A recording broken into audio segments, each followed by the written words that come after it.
Assalamualaikum warahmatullahi wabarakatuh. My name is Shauki Ghufran Lubis. My student number is 20108010017.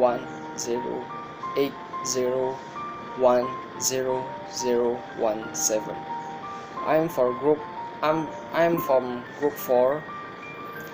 I will present from our material about buying and selling in Islam. Here are several sections. I will present introduction part from our presentation. In this introduction part, there are terms of sale in Islam, and there is another part is content and conclusion. The content is talk about problem and deviation that occur in buying and selling in Islam, and types of buying and selling in Islam.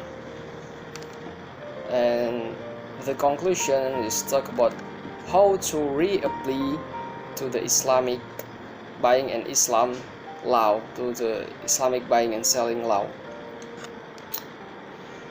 For the content, for section content and conclusion will be explained by my friends later. Buying and selling in Islam. I will talk about introduction part only. So buying and selling in Islam is an exchange transaction that has effect of exchange ownership or taqabbu, which cannot be valid if it is not carried out in accordance with the conditions of contract, whether it's done orally in words or in deeds, reference in the book Tauhidul Ahkam book. So this Tauhidul Ahkam book is talk about buying and selling in Islam. Buying and selling according to Islamic perspective, the exchange to the assets between the seller and buyer at an agreed price and refers to principle Sharia. So that's all for me. Thanks you for your attention, and the next part my friends will tell you about the content from our presentation and the conclusion from our presentation.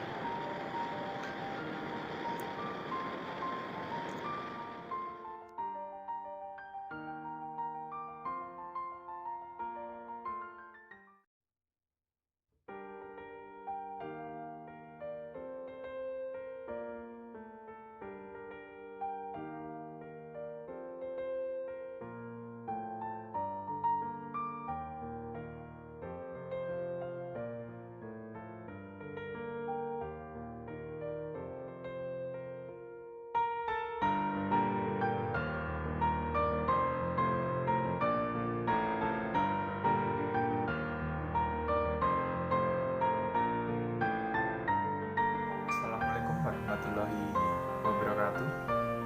I'm Naufal Aulia Rahman. I will explain about problem and deviation that occur in buying and Islam. In the view of Islam, buying and selling is a basic necessity to meet everyday human needs, as well as to maintain harmony relation between humans to interact and benefit each other as social being.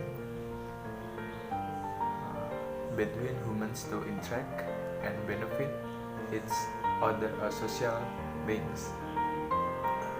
Until now, without use knowing it, there are frequent deviation in buying and selling that we often do.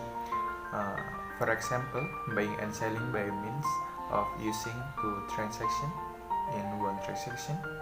In the hadith explained the meaning from Abu Hurairah radhiyallahu anhu, he said, "Whoever makes two transactions in one transaction, it is for him loss or usury." And then, from the hadith above, it can be concluded can be concluded that in carrying out of transaction we are not allowed to carry out several transactions by combining them into one transaction only. Is haram or usually called usury. Thank you.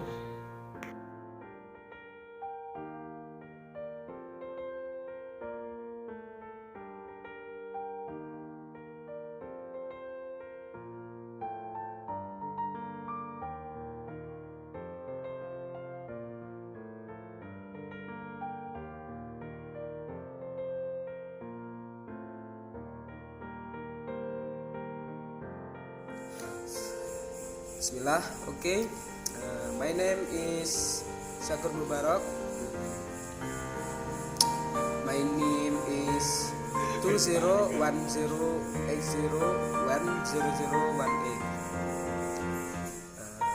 I'm here explaining about types of trade in Islam.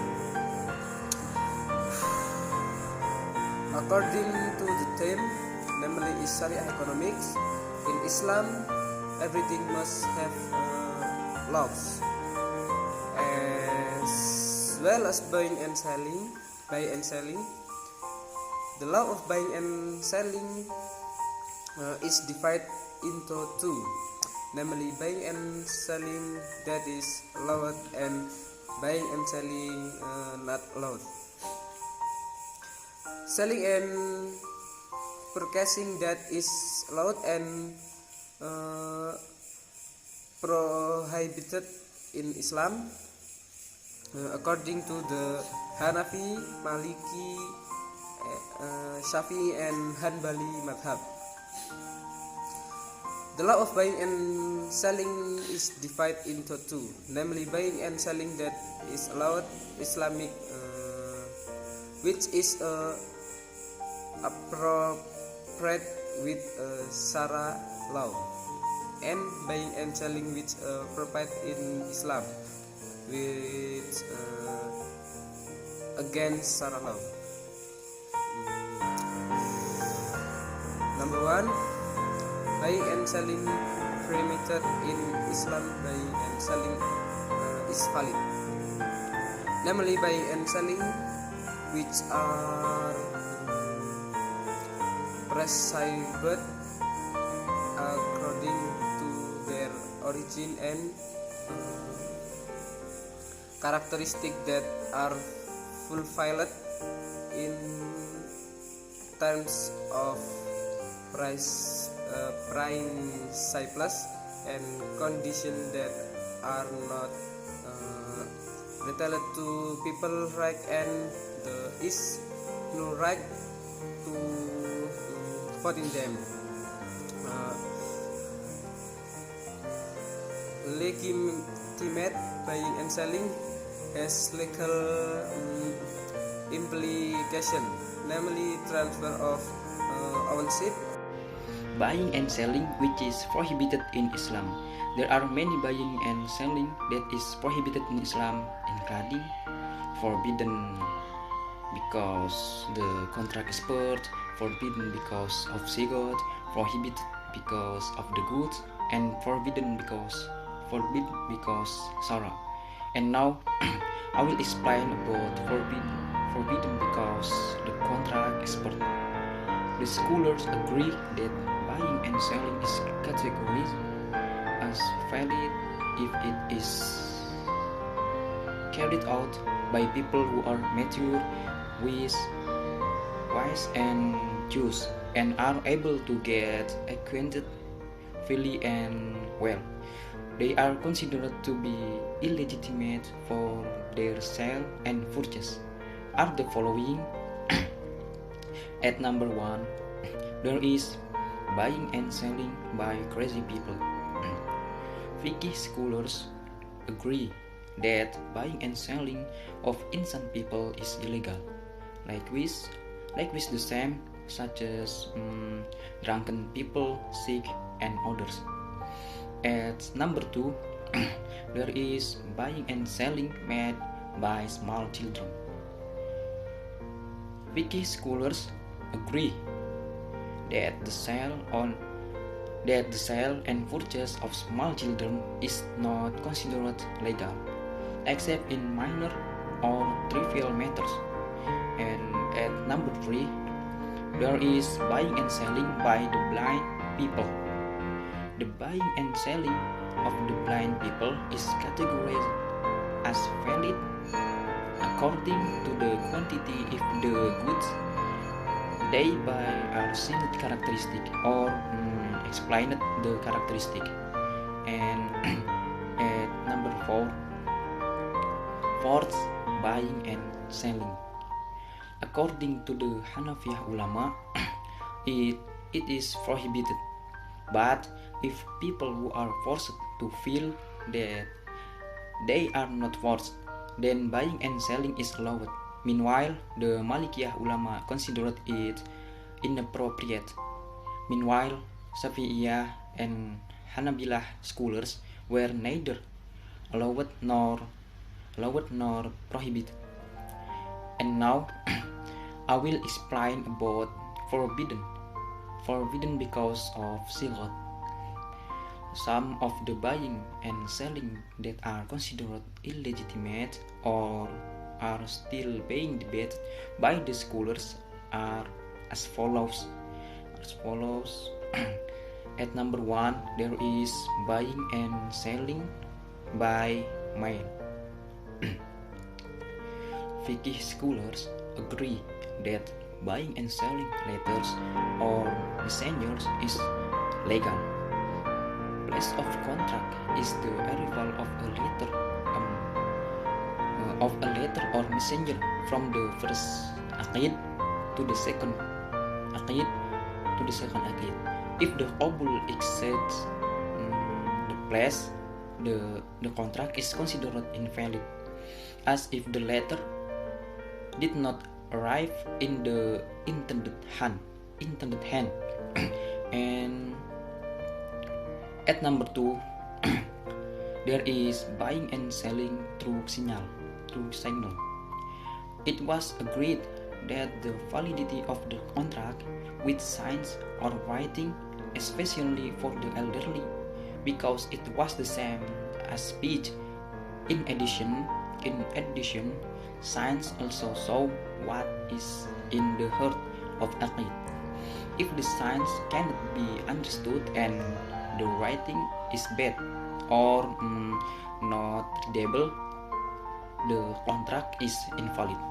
And at number 3, there is not in accordance with consent and qabul.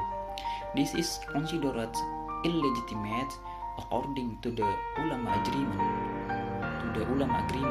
However, if it is better, such as raising prices, according to the ulama Hanafiyah allows it, while the Shafi'iyah clerics consider it invalid.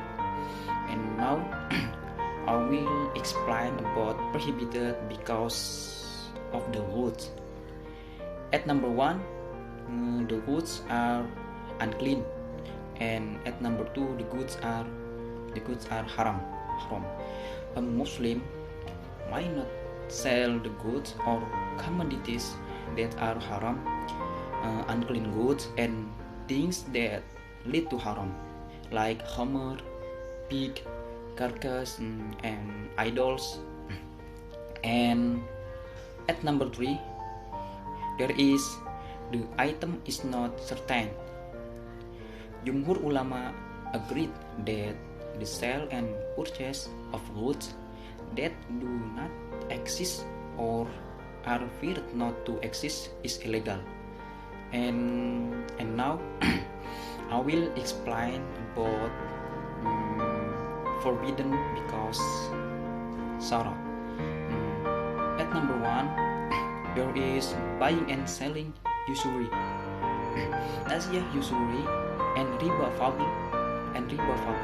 are corrupted according to the Hanafi ulama, but are cancelled according to the number of scholars. And at number 2, there is buy and sell during the call to Friday prayers. A Muslim might not sell something or buy something if the second call to prayer on Friday prayers has been cast and the preacher has taken the pulpit. And at number 3, there is buy things that other people buy. Someone has agreed to buy an item, but it is still in here. Then another person comes who order to cancel it because he will buy it at a higher price. And at number 4, there is conditional sale and purchase. Buying and selling with a bad consent coupled with certain conditions that are not conditional on buying and selling, or there are things that are not prohibited by religion.